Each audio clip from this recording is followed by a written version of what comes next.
Après avoir suivi la nouvelle vision proposée par Thierry Tan, on est en droit de se poser la question de savoir ce que serait le nouveau visage de la Côte d'Ivoire si elle appliquait cette nouvelle vision. Pour le savoir, examinons un exemple concret, la Malaisie, qui est semblable en tout point à la Côte d'Ivoire. Même superficie, même climat, même population et même ressources naturelles. La seule différence, c'est que la Malaisie a adopté la nouvelle vision alors que la Côte d'Ivoire l'a refusée. Voyons ensemble les résultats obtenus par la Malaisie. La Malaisie, c'est un pays tropical du sud-est asiatique, d'une vingtaine de millions d'habitants. Sa superficie est de 329 000 km². Mais elle est séparée en deux parties, par 800 km de mer. La Malaisie se développe surtout dans sa partie ouest, qui fait 131 000 km², soit un tiers du territoire ivoirien. Concernant sa partie est, Sarawak Sabah, elle lui sert surtout de réservoir pour plus tard. Et même dans cette seule partie, ouest de 131 000 km², la Malaisie a réussi en 25 ans à passer du stade de pays sous-développé à celui de pays développé. Voici quelques chiffres tirés des statistiques mondiales. Produit intérieur brut, c'est-à-dire PIB, par tête d'habitant. 16 000 $ pour la Malaisie contre 1 000 pour la Côte d'Ivoire. Consommation d'électricité en kWh par habitant. 3 700 en Malaisie contre 170 en Côte d'Ivoire. Utilisation d'Internet pour 1000 habitants. 700 en Malaisie contre seulement 32 en Côte d'Ivoire. 100 000 kilomètres d'autoroutes et de routes. Ainsi, aucune ville ni aucune région n'est isolée. Les hommes et les marchandises circulent librement et rapidement, sans racket policier. Pas de chômeurs, donc pas de voleurs, ni de braqueurs, et encore moins de coupeurs de route. Pour cette raison, on ne voit pas de policiers, et quand on en voit un, il ne porte pas de pistolet ni de kalachnikov. Bref, ce sont là quelques signes qui frappent tout visiteur qui arrive en Malaisie. Et pourtant, il fut un temps, pas si lointain, où la Côte d'Ivoire dépassait la Malaisie-Singapour et où Abidjan était resplendissante, à telle enseigne qu'on la surnommait la perle des lagunes. Or, à la même époque, la Malaisie-Singapour était de véritables dépotoirs, comme le montrent ces images d'archives. Quel changement depuis lors! Et tout cela parce que la Malaisie-Singapour a adopté la nouvelle vision alors que la Côte d'Ivoire l'a rejetée avec force. Regardons ensemble les photos et films de ce pays avant d'examiner les clés du succès de la Malaisie.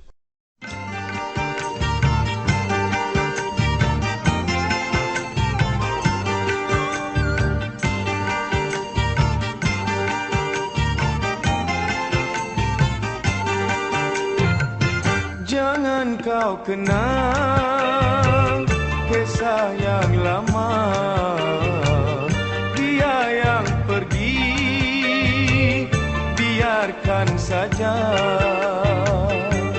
Carilah penggantinya, buat pengubat luka. Jangan biar hatimu diracuni selalu. Usah kau kesal, apa terjadi? Sudah suratan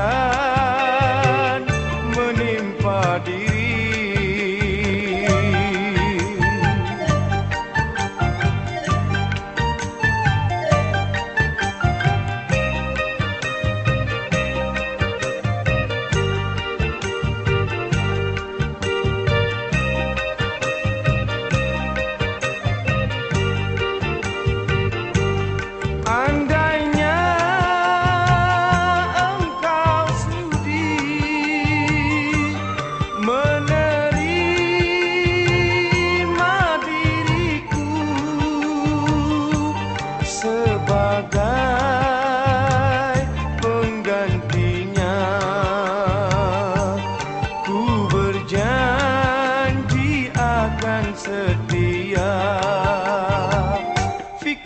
Fikirlah dulu, usah terburu, bukan menanti jawapan darimu.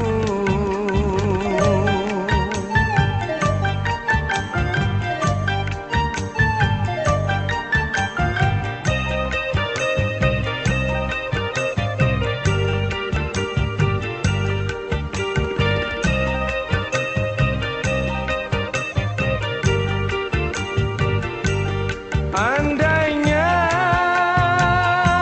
engkau sudi menerima diriku sebagai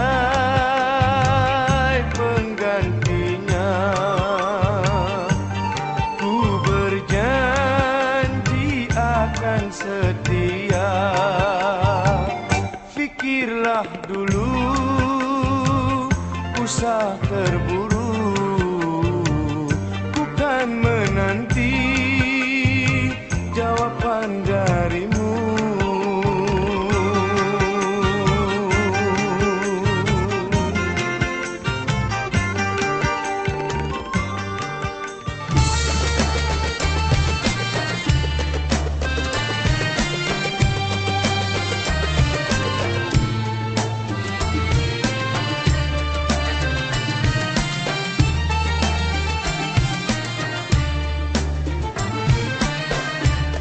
Tidak terbayang dalam pikiran, belum terpandang di mata insan, halus jelita sang bidadari, emas sutera hiasan diri. Ya Allah ya Sayyidi,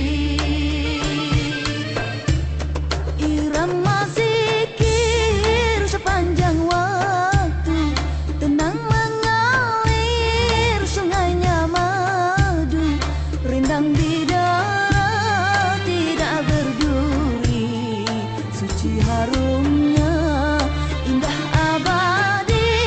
Ya Allah ya Sayyidi,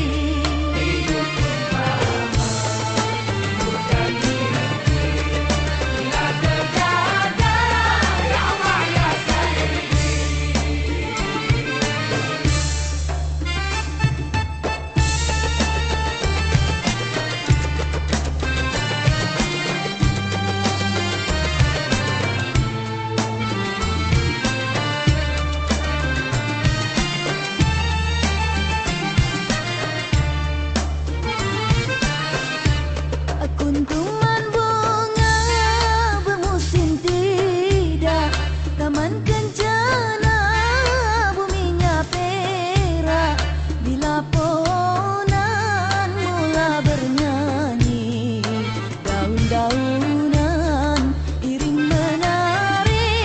Ya Allah ya Sayyidi,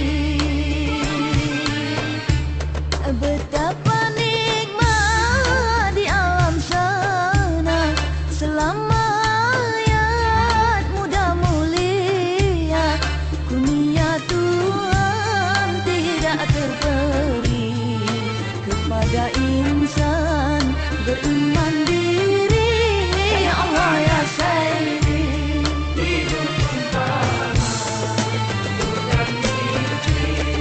tidak terjaga. Ya Allah ya Sayyidi,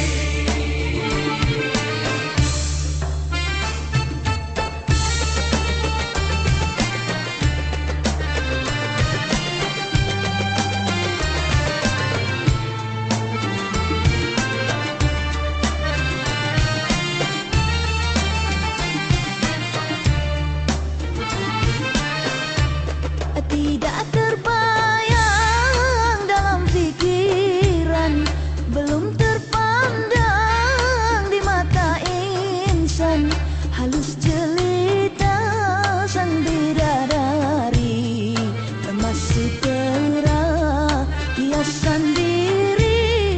Ya Allah ya Sayyidi, irama zikir sepanjang waktu, tenang mengalir sungainya madu,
last chance for love. Thank you.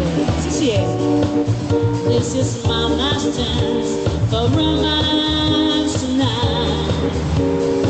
Oh, hold me, to hold me, to school me. That's when I'm bad. I'm so bad. So let's dance, let's dance. School me. That's when I'm bad. I'm so bad. So let's start proper. Let's dance, let's dance, let's dance, let's dance, let's dance tonight.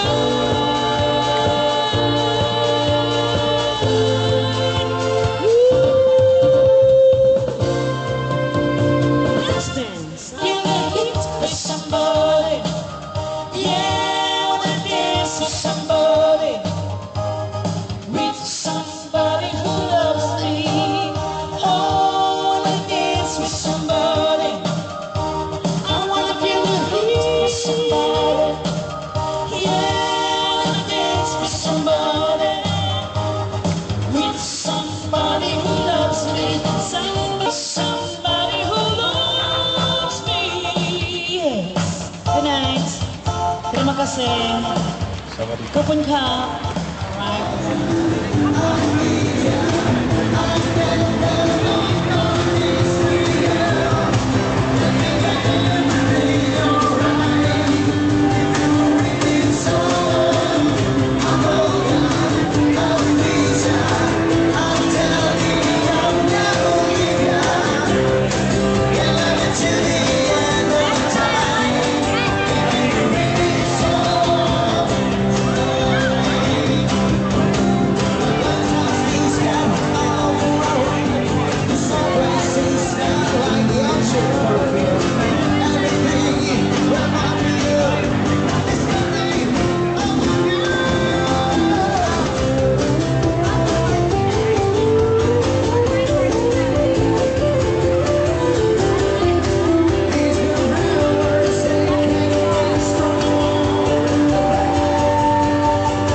Sudah lama sudah ku cinta dari dahulu kala, kini ku masih suka kalau merajuk hatiku dari duka nestapa. Karena lorong cintaku ini hidup sampai ku mati, kasihku sungguh nyata ibarat bulan purnama terang bercahaya. Ku menunggu tiap waktu, kini dan dulu. Sayang, aku riang, suka pula bercumbu mesra. Dunia sekitar untuk kamu, kamu yang aku rindu. Esok ataupun lusa, cintaku ini dari pandang pertama. Wahai nyawa Dinda, lama sudah ku cinta dari dahulu kala, kini ku masih suka kalau merajuk hatiku jadi duka nestapa.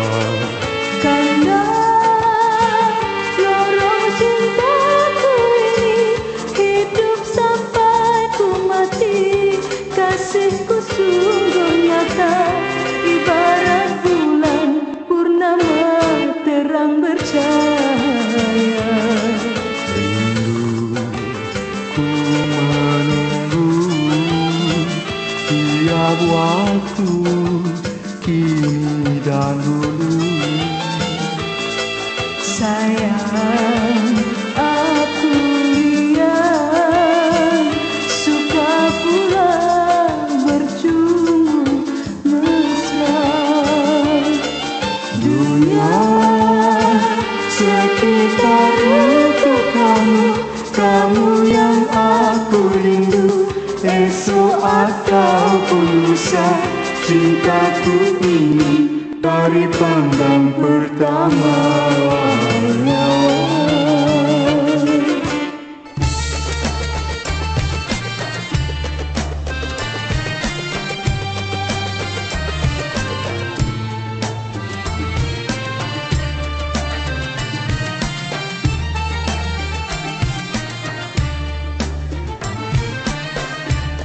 tidak terbayang dalam pikiran, belum terpandang di mata insan, halus jelita sang bidadari, emas sutera hiasan diri. Ya Allah ya Sayyidi, irama zikir sepanjang waktu, tenang mengalir sungainya madu, rindang bidara tidak berduri, suci harumnya indah abadi. Ya Allah ya Sayyidi,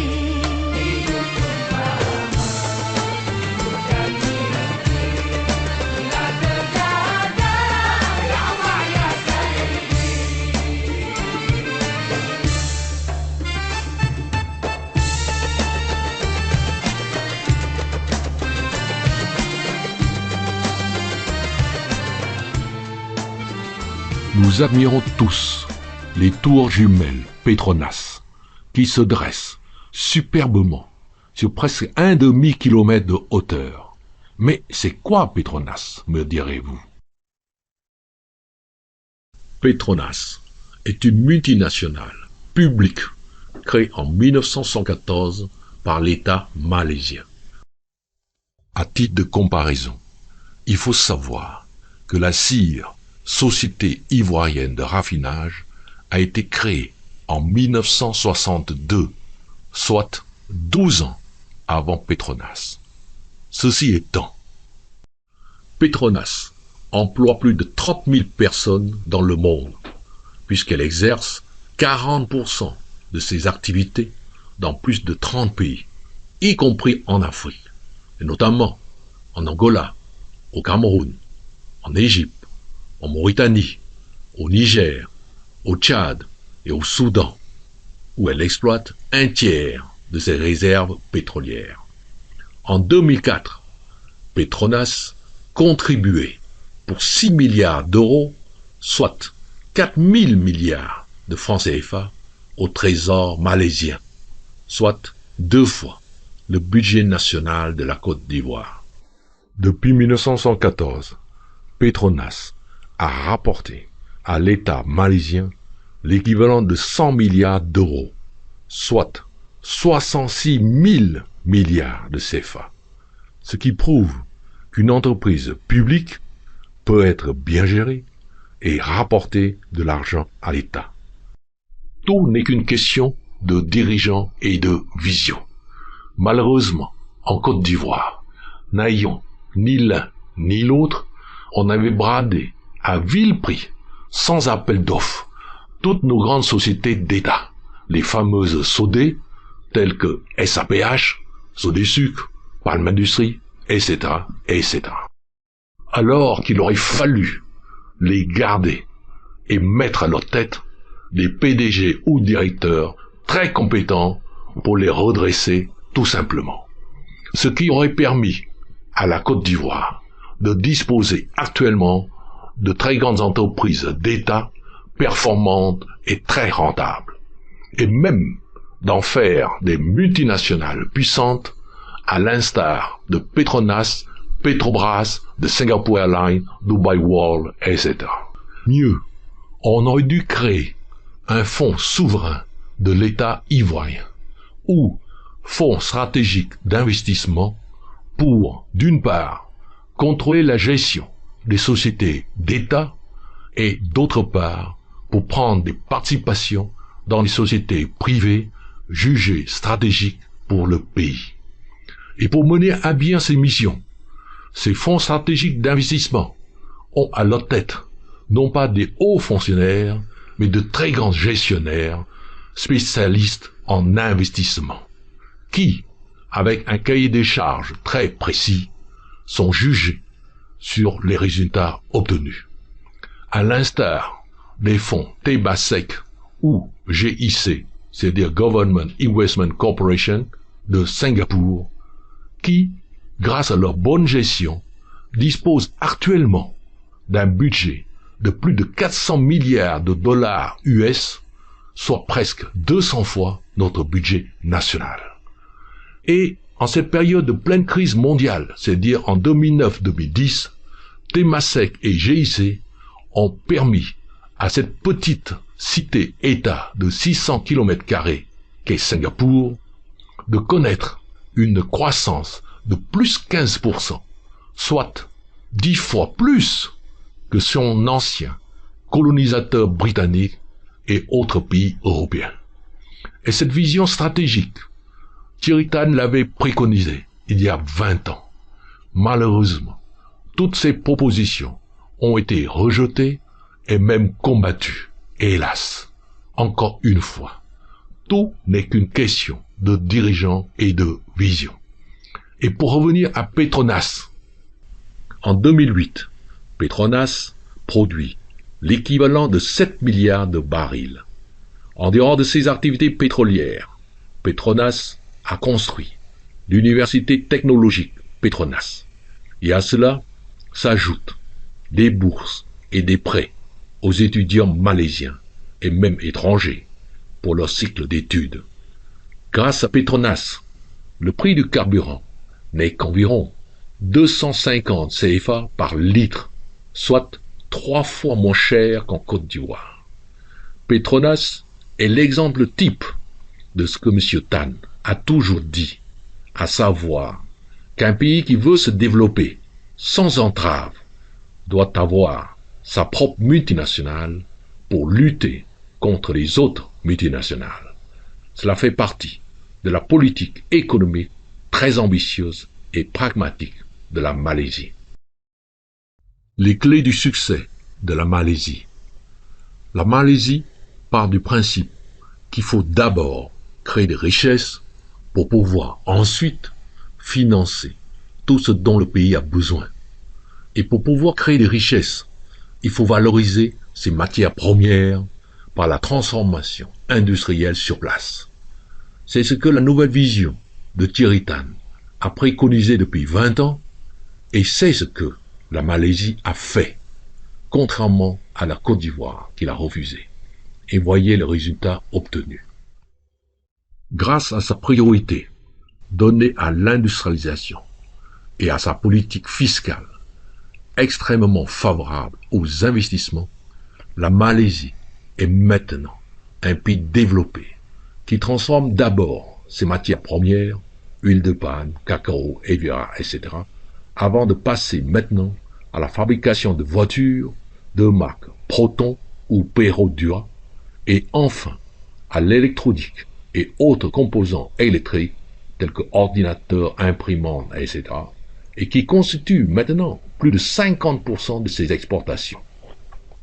À cela s'ajoutent les énormes recettes touristiques apportées par les 23 millions de touristes en 2008, dont presque 1 million de touristes médicaux qui viennent se faire soigner chaque année en Malaisie. C'est dire les performances de leurs hôpitaux.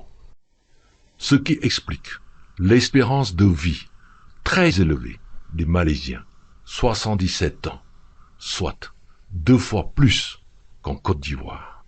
Ainsi, en Malaisie, non seulement on vit très bien, mais on vit 2 fois plus longtemps qu'en Côte d'Ivoire.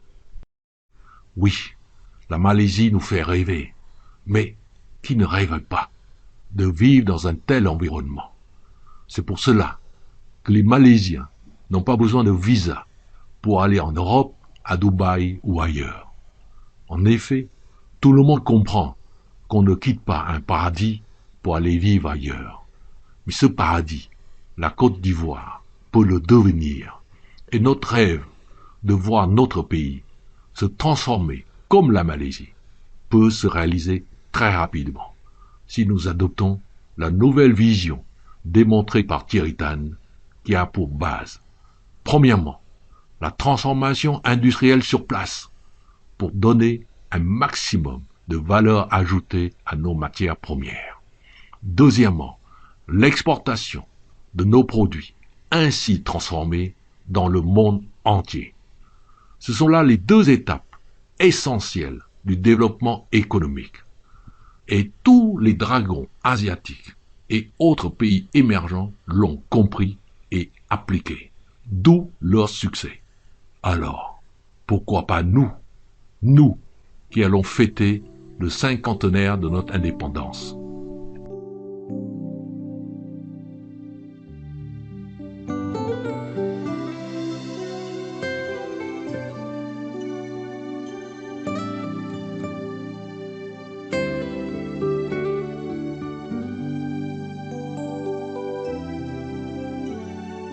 Libéré, oui je suis libéré. Mes péchés sont pardonnés. Maintenant je suis sauvé.